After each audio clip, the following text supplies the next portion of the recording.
on pick. They got Connecticut pick, but again, Connecticut pick probably won't be a top 3 pick because in the WNBA, the rule is you have to be bad for consecutive years in order for you to get a top pick or a good chance of getting a top pick. So that's out. And on top of that, you don't even have a 2027 pick. How you don't have a 2027 pick, man? That's the Juju draft. So you don't have a pick for next year and a year after that. And The Chicago Sky organization finds itself in a troubling position with a disappointing 7-16 record, raising serious questions about general manager Jeff Pagliocca's decision-making capabilities and overall franchise direction. The team's current state represents a complete organizational failure that demands immediate accountability. Jeff Pagliocca's roster construction has been nothing short of catastrophic, despite bold proclamations during the offseason about playoff aspirations and strategic master plans. The assembled squad represents one of the most poorly constructed lineups in recent memory. The GM's attempts to shift responsibility onto head coach Tyler Marsh and star player Angel Reese demonstrate a concerning lack of accountability for his own personnel decisions. Juju draft. So you don't have a pick for next year and a year after that in the Juju draft. I mean, come on, bro. Like this organization a complete joke. They're a joke. This fool, I knew he was a fool when he traded Marina Mabry for 2 guaranteed contracts that wasn't getting playing time. Now, I give you this. Rachel Banner, she's playing a lot better this year, no doubt. I like how Rachel Banner playing. But you trade for Mo Jefferson? The franchise's obsession with acquiring Courtney Vandersloot has proven particularly problematic. Pagliocca bent over backwards to secure her services, allowing her to dominate possessions and fundamentally alter her playing style from traditional point guard to volume scorer. This transformation has disrupted team chemistry and offensive flow, contributing significantly to the squad's struggles. Trading away Kalia Copper to acquire Ariel Atkins, while potentially beneficial long-term, raises questions about timing and necessity. The organization could have pursued Atkins through free agency while retaining Copper for another season, maintaining competitive depth without sacrificing established talent. This rushed approach to team building has accelerated timelines unnecessarily given the franchise's current trajectory. This year, no doubt. I like how Rachel Banner playing. But you trade for Mo Jefferson? Mo Jefferson making close to $200K. I'm glad she's getting the money, but damn. The only person eating off that deal is Mariah Jefferson. Because Chicago ain't getting their bang for the buck. So that's that. And then your draft picks. None of your draft picks make sense. None of these draft picks make sense.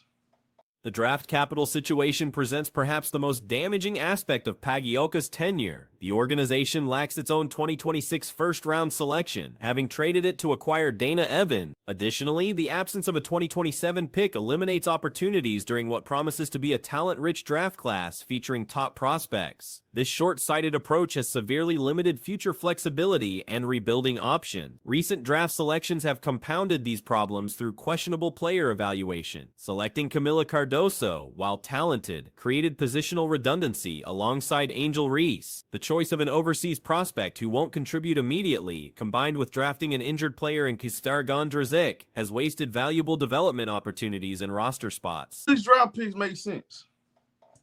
You draft Siska. What is Siska going to bring to this organization?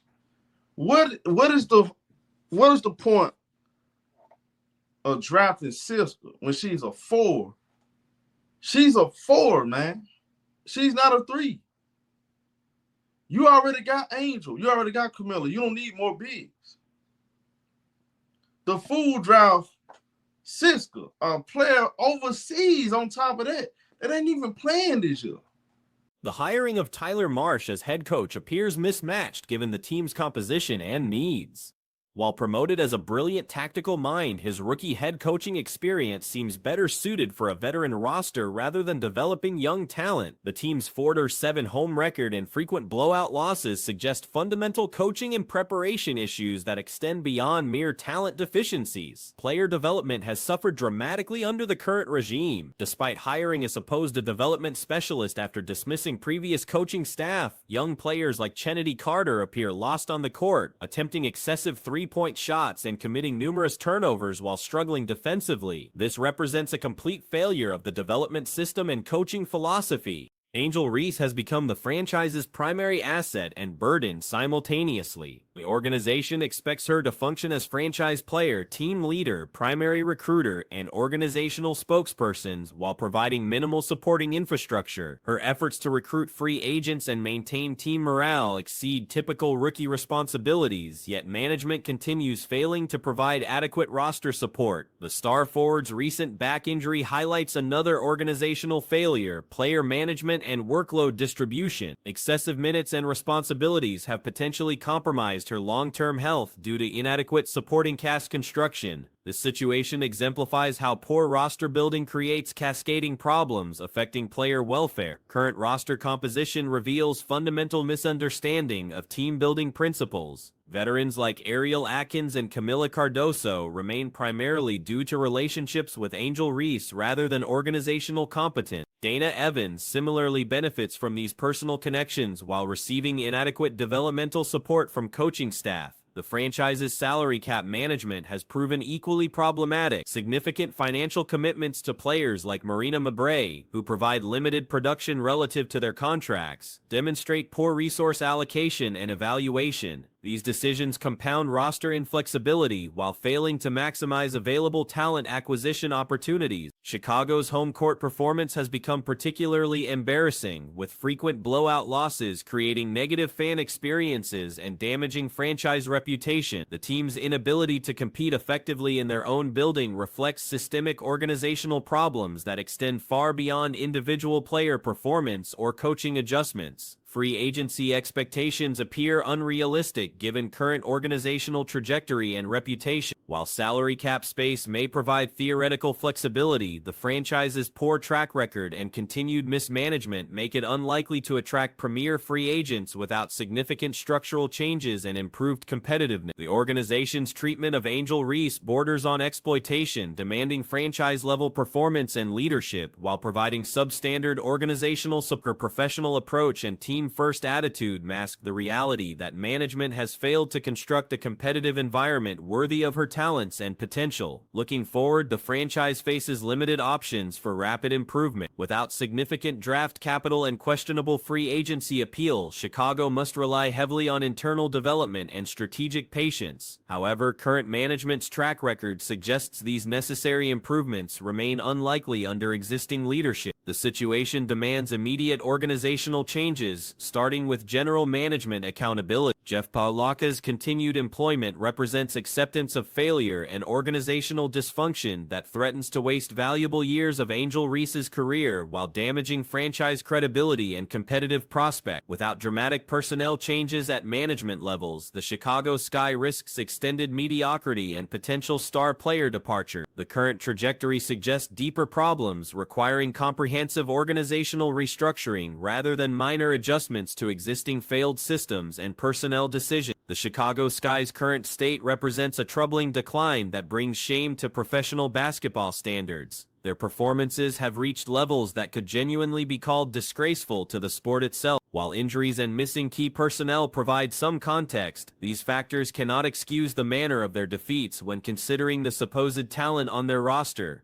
Questions surround the future of several players, particularly Maddie Westbeld's place in the organization. Her final collegiate campaign at Notre Dame was disappointing despite her potential first-round draft status in 2020. Arriving with injury concerns, her current play fails to meet WNBA standards. This doesn't suggest she lacks future potential. Her sister's delayed but successful entry into the league at 29 demonstrates that development timelines vary. However, as of late July 2025, Westbeld's performance doesn't justify a roster spot. Haley VanLit barely qualifies as a legitimate WNBA contributor. Her skill set wouldn't secure positions on most league rosters. Rachel Banham shows flashes but lacks the court vision necessary for point guard responsibilities, though she contributes within her limitation. Eubank provides solid backup frontcourt production and appears suitable for her role. The narrative surrounding Camila Cardoso requires examination. Despite her reputation, her impact remains questionable. Notable defensive lapses include being blocked by smaller guards like Skylar Diggins, which raises concerns about her fundamental skills. At 24 years old, older than established players like Leah Boston, she cannot claim youth as an excuse. Peak performance typically arrives around 25 to 26, yet Cardoso's contributions often hinder rather than help team success. Statistical evidence suggests the team functions better without Cardoso on the court. When Eubank and Angel Reese anchored the front court, the unit showed improved chemistry and effectiveness. Reese's absence creates more significant disruption than Cardoso's, highlighting their relative importance. While Ariel Atkins represents a major loss, other role players like Michaela Onion despite starting, lack the impact necessary for meaningful contribution. The team showed competitiveness with both Atkins and Reese healthy, even managing respectable stretches against quality opponents like the Lynx. Reese demonstrates solid abilities but carries limitations as a primary option. Her optimal role would be as a third or fourth scoring option on a contending team. On Minnesota's roster, she would likely have earned starting minutes over Bridget Carlton while serving as their fifth offensive option and defensive anchor at power forward, a role that would maximize her rebounding and defensive intensity. In contrast, Seattle's Dominique Malonga recorded 14 points, 10 rebounds, 2 blocks, and 3 assists, becoming the youngest player to achieve a double-double at 19 years old. This achievement corrects previous claims about Caitlin Clark holding this record, which seems impossible given Lauren Jackson's early MVP success at a younger age than Clark's debut. Clark likely holds the youngest triple-double record instead. Malonga's potential appears limitless. While currently raw, her ceiling could reach all-time great status with proper development. The Sky's depth chart reflects their struggles. Mackenzie Holmes receives minimal minutes, Isaiah Cook sees playing time, and opponents easily score against players like Alicia Clark, who earns substantial salary despite consistently poor production statistics. Seattle's supporting cast dominated, with Wheeler contributing 13 points in 23 minutes, Diggins posting 21 points in 24 minutes, Malonga maintaining nearly a point per minute, and Lexi Brown matching that efficiency. Even Gabby Williams, despite modest scoring, contributed to the comprehensive defeat. Chicago's collapse occurs regardless of Reese's presence, though she occasionally provides enough effort and rebounding to keep games competitive. Their strength lies in defeating inferior competition, maintaining a 3-0 record against Dallas, winning 2 of 3 against Los Angeles, and sweeping Connecticut. However, they struggle terribly against quality opposition. Since July 18th of the previous year, Chicago holds just 1 victory against teams with winning records across approximately 40 games, a shocking statistic. Their lone success came against Minnesota, though they finished 1-3 in that season series. Reese seems to elevate her performance specifically against Phoenix, but this represents their only consistent bright spot against contenders. The product has become genuinely unpleasant to watch. 4 separate 40-point blowouts demonstrate the severity of their decline. Fan attendance reflects this reality. The arena sits half empty with supporters leaving during games. Unlike Indiana, which maintains competitive spirit even in defeat, Chicago lacks fight and determination. When Philadelphia faced Brooklyn, despite clear talent disparities, the Fever battled until the final buzzer and attempted to maintain respectability.